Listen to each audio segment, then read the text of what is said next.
District police training centre ఈరోజు foundation stone వేయడానికి గౌరవ మంత్రి గారు అదేవిధంగా గౌరవ ఎమ్మెల్యేలు విప్ గారు అందరూ కూడా ఇక్కడ రావడం జరిగింది.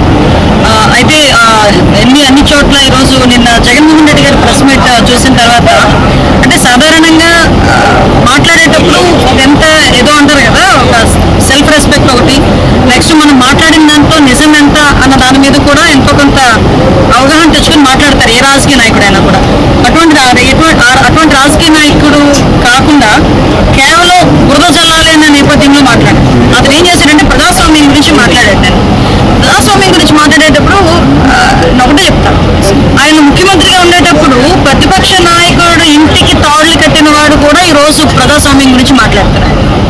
ప్రతిపక్ష నాయకుడిని బయటికి రానివ్వకుండా ఎయిర్పోర్ట్లలోని అడ్డగించి వాళ్ళ వైసీపీ గూండాలతోని నానా మాటలు మాట్లాడించి బూతులు మాట్లాడించి ఎయిర్పోర్ట్ నుంచి బయటకు కూడా రానివ్వకుండా చేసిన వాడు ఈరోజు ప్రజాస్వామ్యం గురించి మాట్లాడుతున్నాడు. అదేవిధంగా ఈరోజు చంద్రబాబు నాయుడు ముఖ్యమంత్రి చేసిన వ్యక్తిని తిరుపతి ఎయిర్పోర్ట్లో ఆపారు, విశాఖపట్నం ఎయిర్పోర్ట్లో ఆపారు, రామతీర్థాలు వెళ్తా ఉంటే నడి రోడ్డు మీద కూర్చునే పరిస్థితి తీసుకొచ్చారు, కనీసం అక్కడ కూడా పోనివ్వలేదు.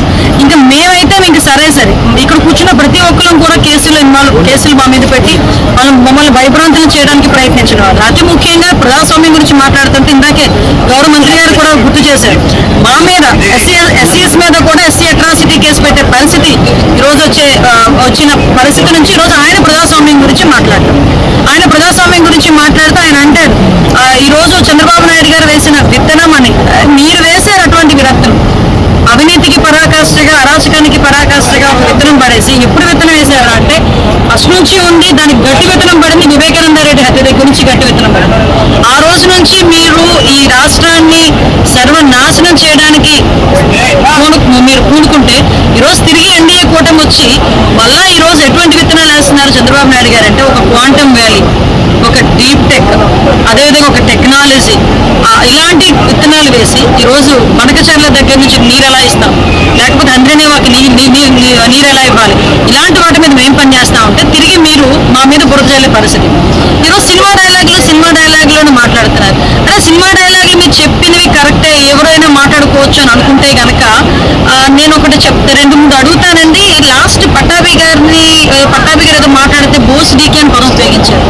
మరి అది నాకు తెలిసి సినిమాల్లో వాడిన పదం.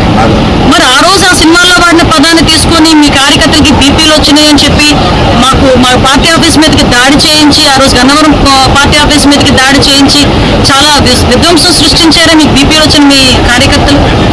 ఈ రోజు మళ్ళా మేము ఎందుకు దాని మీద చర్యలు తీసుకోకూడదు? ఒక పోస్టర్ చూస్తే అందుమీద మీరేమైనా అల్లు అర్జున్ అనుకుంటున్నారా? అల్లు అర్జున్ పోస్టర్ గురించి మాట్లాడితే ఎవరు మాట్లాడరు. మీ బొమ్మేసి పైన రపారపా నరుకుతామని చెప్పి మాట్లాడితే కేసులు పెట్టరా అండి? ఇది ప్రజాస్వామ్యం అనుకుంటున్నారా? మనం అడవుల్లో ఉన్నాం అనుకుంటున్నారా?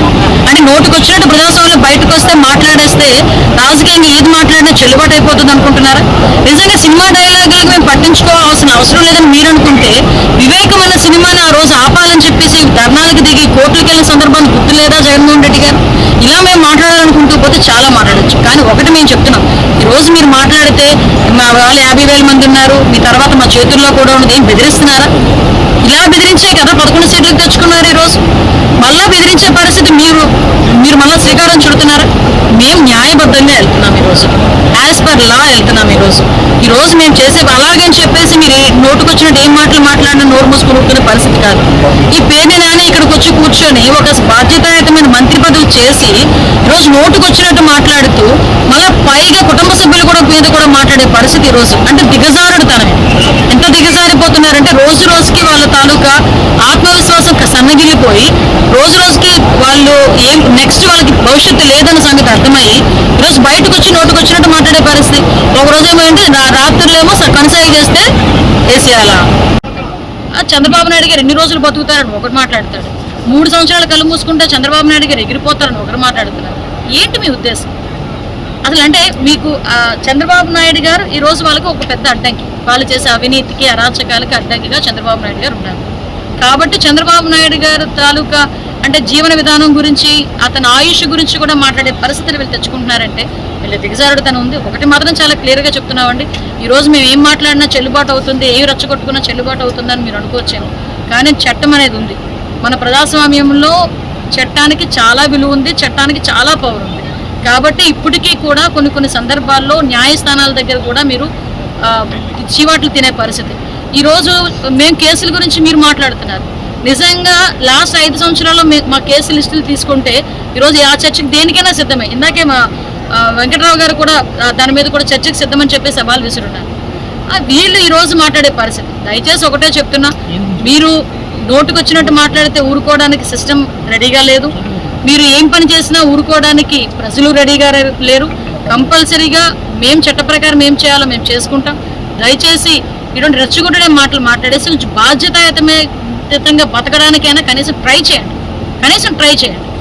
ఎందుకంటే ప్రసన్న కుమార్ రెడ్డి గారు అక్కడ ఇంత దారుణంగా మాట్లాడారంటే దాని గురించి మాట్లాడి నాకు అర్థం కాదు. ప్రసన్న కుమార్ రెడ్డి ఇంటి మీద దాడి చేశారు, ఎందుకు దాడి చేశారండి? ఊరికనే దాడి చేశారా? ఆ రోజు మీకు ఓన్లీ బోసిడీకే అన్న పదానికే మీకు బీపీలు పెరిగిపోయి మీ కార్యకర్తలకి మా పార్టీ ఆఫీసుల మీద పడి విధ్వంసం చేశారే. మరి ప్రసన్న కుమార్ రెడ్డి గారు ప్రశాంతి రెడ్డి గారి గురించి వరుసగా చెల్లి అయిన ప్రశాంతి రెడ్డి గారి గురించి నోటికొచ్చినట్టు మాట్లాడితే సో ఏదైనా చేస్తారు. అలాగని మేమేమి వాళ్ళని సమర్థించలేదే, కేసు కూడా ఫైల్ చేసాం వాళ్ళ మీద. నిన్న కూడా న్యాయస్థానాలు కూడా తప్పుపట్టినాయి. అలాంటి తప్పుపట్టిన వాళ్ళు కూడా ఈయన వెనకేసుకొస్తుంటాడు జగన్మోహన్ రెడ్డి. అతని తాలూకా నైజం అది. కాబట్టి ప్రజలు కూడా అర్థం చేసుకోవాల్సిందిగా కోరుకుంటున్నాం. గుర్తించుకోండి, లాస్ట్ టైం మీ అందరికీ తెలుసు, సోషల్ మీడియా విషయంలో కూడా మహిళల గురించి నోటుకొచ్చినట్టు మాట్లాడితే వాళ్ళ మీద ఎటువంటి చర్యలు తీసుకున్నామో కూడా మీకు తెలుసు. నిన్నగాక మొన్న కూడా మనకి ప్రసన్న కుమార్ రెడ్డి గారి మీద కూడా ఆల్రెడీ కేసు ఫైల్ చేస్తున్నాము. దాని మీద కూడా ఎంక్వైరీ జరుగుతుంది. ఒకటి మాత్రం నిజమండి, ఈ రోజు నేను ఒకటే కోరుకుంటున్నానండి, భారత సంస్కృతిలో ముఖ్యమైన భాగం ఏంటంటే మహిళలు గౌరవించడం. భారతీయులుగా పుట్టి బేసిక్ రూల్ని కూడా పాటించకుండా నోటుకొచ్చినట్టు మాట్లాడుతున్నారంటే వాళ్ళకి అసలు సొసైటీలో ఉండే అర్హత కూడా లేదు. ఫస్ట్ ఆఫ్ ఆల్ సొసైటీలో ఉండే అర్హత లేదు. వరుసగా చెల్లైన వాళ్ళని కూడా నోటుకొచ్చినట్టు మాట్లాడుతున్నా వాళ్ళు తప్పు అని మాట్లాడు అంటే అఫ్కోర్స్ సొంత చెల్లి కట్టుకున్న చీరను కూడా కామెంట్ చేసిన వ్యక్తి జగన్మోహన్ రెడ్డి. అటువంటి వ్యక్తి దగ్గర నుంచి మేము కొంచెం మంచి అన్నది వస్తుంది అనుకోవడం కూడా మా వెరితనం అది. సో మేము అటువంటిది ఏం ఆశించట్లేదు. డెఫినెట్గా మహిళల గురించి కించపరిచే విధంగా మాట్లాడడం కానీ ఈ విధంగా సోషల్ మీడియాలోని కూడా బూతులు మాట్లాడే సంస్కృతి ఉన్న వాళ్ళ మీద కూడా చట్టపరమైన చర్యలు తీసుకుంటాం.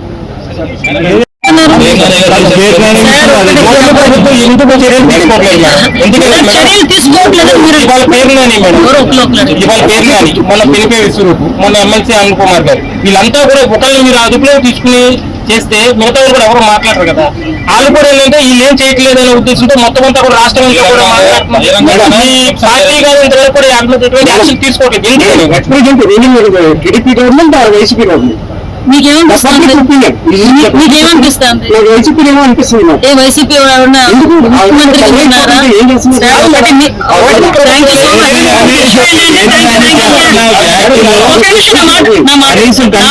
ఒకటే సార్, మీ దగ్గర నుంచే ఇంత వ్యతిరేకత వచ్చిందంటే మీ పబ్లిక్ పరంగా మీ వాయిస్ మీరు మాకు వినిపించారు. మీ కార్యకర్తలకు మీరేం చెప్తున్నామంటే కార్యకర్తలకే కాదు ప్రజలకి కూడా చెప్తున్నాం. ఈ రోజు ప్రజలు కూడా ఎడ్యుకేట్ అవ్వాల్సిన అవసరం ఉంది. ఈ రోజు ఎవరు మంచి చేస్తున్నారు, ఎవరు చెడు చేస్తున్నారు అన్నది ఆలోచన తీరు ప్రజలకు ఆల్రెడీ వచ్చింది కాబట్టి 11 సీట్లకు అప్పచెప్పారు. ఇంకా వాళ్ళ నైజంలో మార్పు రాలేదు, వాళ్ళ తీరులో మార్పు రాలేదన్న సంగతి ఇప్పుడు ప్రజల వాకుగా మీ ద్వారా మాకు కూడా తెలిసింది. సో డెఫినెట్ గా ఎవరైతే ఇప్పుడు ఆల్రెడీ మద్యం విషయంలోని సిట్టేసి ఎవరెవరిని తీసుకొచ్చి లోపలేసామో తెలుసు. ఆఖరి కొన్ని అక్రమ కేసులు అక్రమ మైనింగ్ లను ఎవరెవరు లోపలేసామో మీకు తెలుసు. ఎవరో రూపురేఖలు మార్చుకుని ఎవరెవరు బయటకు వచ్చారో కూడా మీకు తెలుసు. సో యాజ్ ఈజ్ గా మేము చేయాల్సిన పని యాజ్ పర్ రూల్ మేము చేయాలి. ఈ రోజు మాది ఒకటే, ఏదో మీరు చెప్పారు కదా అని మేము కొంచెం కంగారు పడిపోయి ఏది పడితే అది పెట్టి తీరా న్యాయస్థానానికి వెళ్ళిన తర్వాత 41A నోటీసులు తీసుకుని లోపల కూర్చోకూడదు. లాస్ట్ గవర్నమెంట్ చేసింది అదే.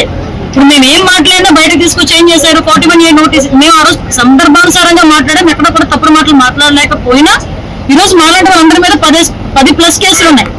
అన్ని కూడా 41A నోటీసులు ఇచ్చేసి మాకు పంపించిన వాళ్ళు. అది కాదు కావాల్సింది.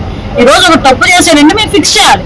నువ్వు తప్పు మాట్లాడిన దానికి న్యాయస్థానాలు కూడా ఈ రోజు మన న్యాయస్థానానికి వెళ్ళే బెయిల్ గురించి ప్రసన్న కుమార్ రెడ్డి ఏమైంది, డైరెక్ట్ గా న్యాయమూర్తి నువ్వు చేసిన మాటలు తప్పు, నువ్వు మాట్లాడిన మాటలు తప్పు అంటే అంతకన్నా పెద్ద శిక్ష ఉంటుందండి ఒక రాజకీయ నాయకుడికి. ఒక న్యాయమూర్తి నుంచొని మాట్లాడిన ఒక కామెంట్ చేశారంటేనే ఒకసారి అంతకన్నా దరిద్రం ఏముంటుందో ఒక దీనికి. మనం ఈ రోజు మీరు అరెస్ట్ చేసి ఒక 41A నోటీస్ చేతిలో పెట్టినంత అది కాదు మాకు కావాల్సింది. మార్పు రావాలి. ప్రజలు అర్థం చేసుకోవాలి. ఒక విషయం ఏంటంటే ఇప్పుడైతే ఇందాక మా వెంకటరావు గారు కూడా చెప్పారు, ఒక చట్టాన్ని కూడా చేయాలి. మీకు తెలుసు సోషల్ మీడియాలో నోటుకు వచ్చినట్టు మాట్లాడిన వాళ్ళ మీద కూడా కంపల్సరీగా చర్యలు తీసుకోవాలి అని చెప్పి చాలా క్లియర్ కట్ గా ఆ రోజు అసెంబ్లీలో తీర్మానం జరిగింది. దాని మీద మేము పట్టం చేసాం. ఈ రోజు హింసను ప్రేరేపించే విధంగా మీకు తెలుసు రప్పారప్పగా నరుగుతాను అన్నాడు ఆయన అన్నదానికి మేము అందులో కేసులు పెట్టాం.